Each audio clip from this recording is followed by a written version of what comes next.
एक larger goal घेऊन आपण राजकारणामध्ये आलेलो आहोत.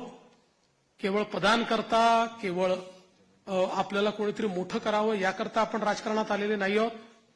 त्यामुळे मला या गोष्टीची पूर्ण अपेक्षा आहे की येत्या काळामध्ये 4 गोष्टी आपल्या मनाप्रमाणे होतील, तर 4 गोष्टी मनाविरुद्ध देखील होतील. पण तरी देखील एका लार्जर इंटरेस्टमध्ये आपण सगळे एकत्रितपणे काम करू आणि आपली शक्ती काय आहे ही शक्ती निश्चितपणे या ठिकाणी आपण दाखवून देऊ.